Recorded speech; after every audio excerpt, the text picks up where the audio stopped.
Hello students, welcome to the class. So in the previous video we have discussed about goodwill. हमने goodwill के basic concepts देखे थे, उसका basic knowledge लिया था and we have discussed the first method of calculating goodwill, that was average profit method. Okay, now moving forward, आज हम दूसरे method की बात करेंगे which is super profit method.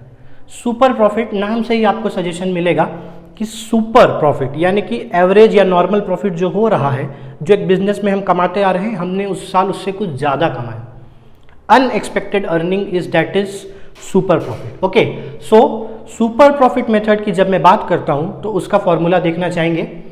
Goodwill निकालते हैं इसमें super profit into number of year of purchase. Okay, super profit into number of year of purchase. So number of year of purchase क्या होता है ये हम पिछले वीडियो में देख चुके हैं. Now what is super profit? तो जैसा कि मैंने कहा, जो नॉर्मल प्रॉफिट आ रहा है उससे कुछ ऊपर का profit, that is what is super profit. So super profit calculate किया जाता है average profit minus normal profit. Now what is average profit ये हम पिछले वीडियो में देख चुके हैं. How it is calculated we know it very well. Sum of all the profits divided by number of years. Now what do you mean by normal profit? Normal profit मतलब जो हम नॉर्मली एक्सपेक्ट करते हैं business में कि हमें कुछ भी हो जाए इतना प्रॉफिट तो होगा. फॉर एग्जांपल, मैं अपने बिजनेस की अगर बात करूं, यानी कि मैं एक प्रोप्राइटर हूं और मैंने बिजनेस में मान लीजिए 10 लाख रुपए लगाया है, तो मैं ये मान के चलता हूं कि साल में गिरी से गिरी हालत में मुझे एटलीस्ट 10% प्रॉफिट तो होगा ही. So that 10% is my normal rate of return. Normal rate of return को देखते हुए मैं ये निकाल सकता हूँ कि मेरे को एक साल में नॉर्मल प्रॉफिट कितना होगा. तो आगे देखते हैं नॉर्मल प्रॉफिट कैसे निकलता है. जैसा कि मैंने आपको भी बताया, capital employed by the proprietor in the business into normal rate of return divided by 100. ठीक है, तो आइए कुछ क्वेश्चंस को देखते हैं और सुपर प्रॉफिट मेथड से गुडविल कैलकुलेट करना सीखते हैं. ये मेरा पहला क्वेश्चन है. Capital employed in the business is ₹1 lakh. Normal rate of return यानी कि जो प्रोप्राइटर एक्सपेक्ट करता है कि नॉर्मली उसे इतना परसेंट तो मिलेगा, दैट इज 10%. एवरेज प्रॉफिट आपको पहले से दिया हुआ है निकाल के. Average profit of last 3 year is ₹12,000 and goodwill is valued at 2 year purchase of super profit method. तो सुपर प्रॉफिट मेथड से निकालना है. Number of year of purchase 2 दिया हुआ है, 10% का NRR है और कैपिटल एम्प्लॉयड ऑलरेडी आपके पास है. तो चलिए देखते हैं. सबसे पहले फॉर्मूला के हिसाब से गुडविल निकालने के लिए मुझे चाहिए super profit into number of year of purchase. So number of year of purchase मुझे यहाँ पे दिख रहा है, मेरे पास ऑलरेडी है 2. मुझे सुपर प्रॉफिट कैलकुलेट करना है.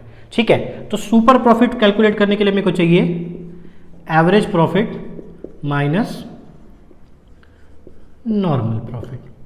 एवरेज प्रॉफिट भी मुझे क्वेश्चन में पहले से दिया हुआ है. Average profit of last 3 year is ₹12,000. तो ये तो मुझे 12,000 मिल गया.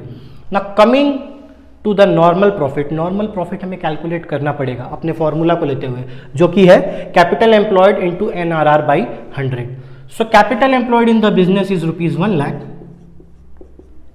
NRR मेरा 10% है डिवाइडेड बाई 100. ये 0 कैंसिल हो जाएगा, तो मेरा नॉर्मल प्रॉफिट आ रहा है 10,000. So 12,000 minus 10,000 which is equal to 2,000. So 2,000 है मेरा सुपर प्रॉफिट. जी हाँ दोस्तों, सुपर प्रॉफिट. अब वापस आ जाते हैं अपने फॉर्मूले में. Goodwill is equal to super profit which is 2,000 into number of year of purchase that is 2. So our answer is 4,000. सो आपने देखा, अगर आप फॉर्मूला को पकड़ के चलेंगे तो सुपर प्रॉफिट मेथड से गुडविल निकालना बहुत आसान है. थोड़ा सा और इलेबोरेट करते हैं और दूसरे क्वेश्चन की तरफ जाते हैं हम. Now coming to this question, हमको प्रॉफिट ऑफ लास्ट 5 ईयर्स दिया हुआ है. ये मेरा पिछले 5 साल का प्रॉफिट है, यानी कि ये मेरा काम आने वाला है एवरेज प्रॉफिट कैलकुलेट करने के लिए. जी हाँ, पिछले क्वेश्चन में एवरेज प्रॉफिट डायरेक्ट दिया हुआ था, यहाँ पे हमें एवरेज प्रॉफिट भी कैलकुलेट करना पड़ेगा. कैपिटल एम्प्लॉयड ₹40,000 है. NRR यानी कि नॉर्मल रेट ऑफ रिटर्न 12% दिया हुआ है. Goodwill is valued at 3 year purchase of average profit of the last 5 year. तो चलिए फिर से फॉर्मूला के हिसाब से चलते हैं. गुडविल होता है super profit into number of year of purchase. ठीक है ना. सो सुपर प्रॉफिट हमें पहले निकालना पड़ेगा. Super profit is equal to average profit minus normal profit. तो एवरेज प्रॉफिट पहले निकाला जाए तो उसके लिए हमको 5 साल का पहले मैं एवरेज प्रॉफिट कैलकुलेट कर लेता हूँ। 5 साल के प्रॉफिट को पहले लेना पड़ेगा, that is 7,000 plus 6,500 plus 8,000 plus 7,500 and 6,000। जब मैं इन सबको ऐड कर रहा हूँ तो 35,000 मेरा टोटल आ रहा है। Average profit is equal to sum of all the profit divided by number of years, okay, that is 5। So 35,000 divided by 5 ये आ जाएगा 7,000। सो मेरा एवरेज प्रॉफिट है 7,000। Now coming towards normal profit. Normal profit निकालने का formula आपके सामने है, capital employed जो कि है 40,000 इंटू NRR जो कि है 12% डिवाइडेड बाई 100, ठीक है ना।